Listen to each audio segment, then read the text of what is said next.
I like how we played in the overtime from the standpoint of I thought we kept our poise and defended them really well. Give UIC a lot of credit. They play really hard, make you play 90 feet, and use the whole court. I thought, they came ready to play. Give them a lot of credit also. And it's just a hard-fought game. It's not even Thanksgiving yet, so a lot of things we got to work on. But the biggest thing that I feel like was really cool tonight was Thursday night. The crowd really got into the game, especially in the second half and the fourth quarter. And, I love that part. And you're seeing women's basketball explode right now as far as fan interest, throughout the country. So I thought that was awesome. I thought the crowd really helped us in the last, turn the game around, and then, in the overtime. Coach, UIC got out on an 18-0 run at some point. What do you tell your team at that point? What do you is it something that can be coached, or something you just kind of have to hope will resolve itself? Yeah, I mean, it's not what we game planned, but those things happen, and we watched. They did the same. They were up 21-3 against Loyola to start the game, their first game, and then we saw that. Saw that tape, and I think we came out. We just had great shots. We had layups. I think we were up, 12-6, but we were in complete control. And then I thought we got, we started playing too fast, and I played into their hands in that stretch in the second quarter. Coach, Caroline Lau was one assist away from tying the school record today. I mean, what are your thoughts on her? Obviously, only a sophomore. How key is she for your team? Yeah, we're excited about her. When we recruited her, when we signed her, she was one of the top guards in the country coming out of high school, and had her choice of schools. And when she came here, we felt like, I've been spoiled. I've had these Beth Marshalls and Ashley Deary's, and of course, generational player in Veronica Burton. So we've had great point guards, and I think Caroline, got big shoes to fill, but I think she's confident, and I think tonight we saw UIC pressured her for the whole game, and I thought she handled that physically and mentally. So thanks. It's a lot of assists. You got to make shots. Yeah.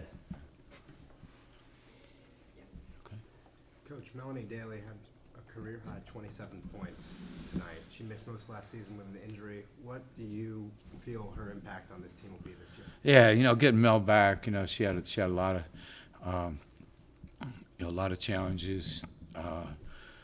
Really proud of her. She's one of the most explosive scorers, I think, in the Big Ten. And one of the things that we struggled with last year in the league was, late clock, people create their own shot, and she can get her shot, and she's a fearless scorer. When she misses, she thinks she's going to make the next 10. So, I love her mentality from that standpoint. It's great to have her back. Coach, Kaylee Walsh got out in the fourth quarter. You had to play a full overtime period without her. Yeah. She still kind of was pretty active on the bench. What did you see from her kind of as a vocal leader, and what did your strategy shift look like without her to facilitate your offense? Yeah, Kaylee, is a big piece of, if we're going to be successful, she can score in multiple ways. She hit big threes when we needed them in that stretch, and free throws, and she just, they were keying in on her on the block, sent a lot of help, and she's been really in practice, doing a great job playing inside out. So, we got to keep her out of foul trouble. She's got to, we got to keep her on the floor. But like I said, she hit big shots. Coach, you talked a lot about Crystal Wang in the preseason, no minutes for her tonight. What is your game plan to get her involved throughout the season? Yeah, we had, I think Crystal's learning our system. She's going to do a great job for us. You're going to see. I think because of the way the game was played tonight, we went with smaller lineups. You're also going to see Mercy, who just has starting to really help us too, who's 6'4" and a shot blocker. And I think Alana Goodchild's really going to help us. So, those guys coming in, there's going to be nights they're going to play, I think, big minutes for us. And they all can score the ball. And Mercy changes the game inside. And we're just, we're lucky to get her back. So tough stretch. One more question if anyone has one.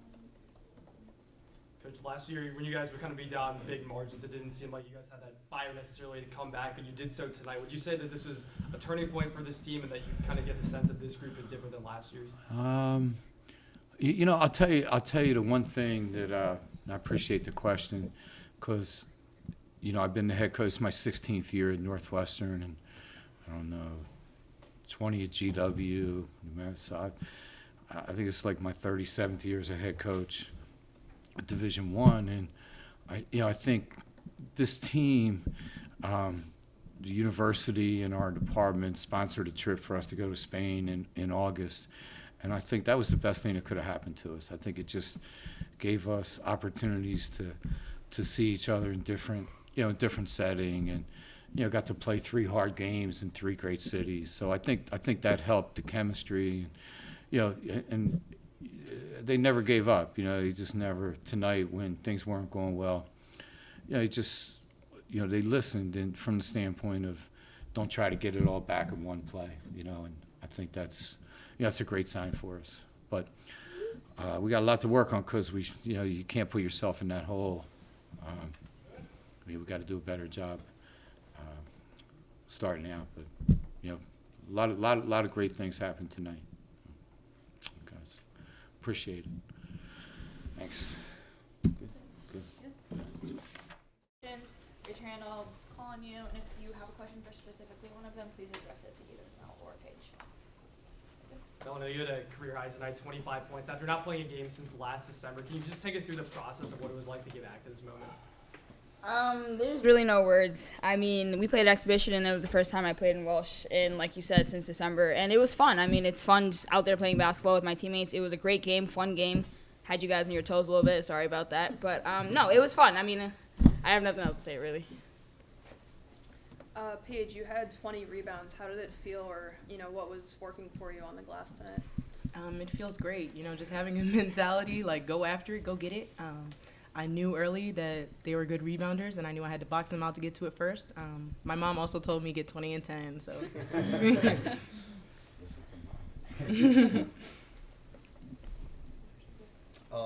For either of you, you guys were down 14 at the half. What was the message in the locker room that really motivated you guys to come out and have such a dominant third quarter?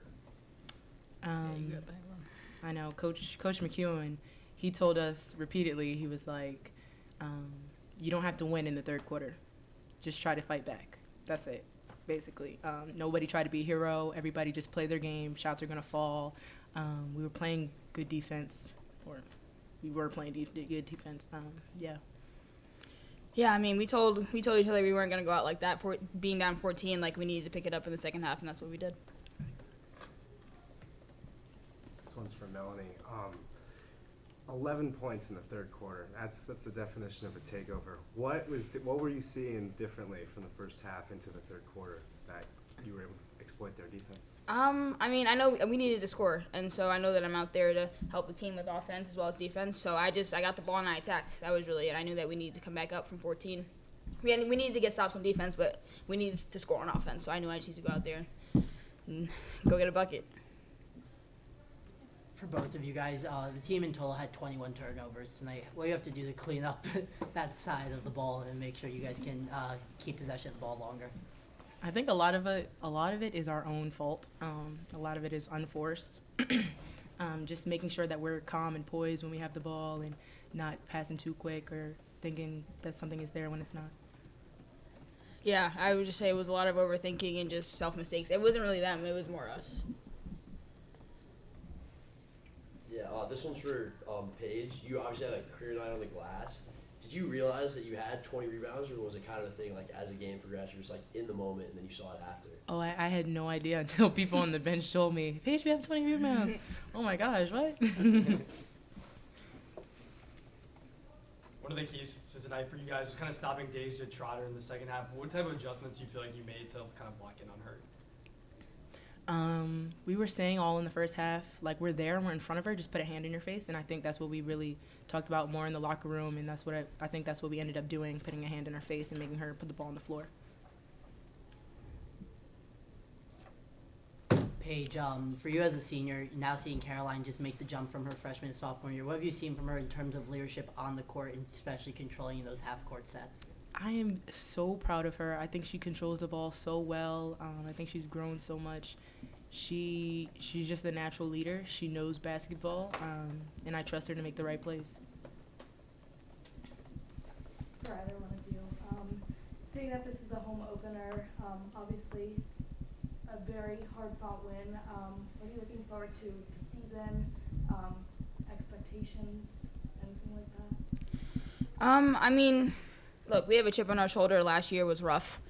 And so we were coming with everything we got. I mean, we have literally nothing to lose. So we're fighting for everything. And that's what we told ourselves in the second half, in the halftime going into the second half of this game. Like, what are we doing? So I think we were racing last year, and this year we're coming for it all. Agree 100%. Do one more question if anyone has one. Paige, right off the bat, we could tell that you were like visibly frustrated. You were just 2 of 8 at halftime, and then didn't miss a shot in the second half. Seemed like there was kind of like a switch that flicked for you specifically. Was there something that you told yourself, or because I feel like a lot of times players can get really stuck in their head, and it looked especially like you were frustrated. But what helped you kind of push and elevate your play in the second half?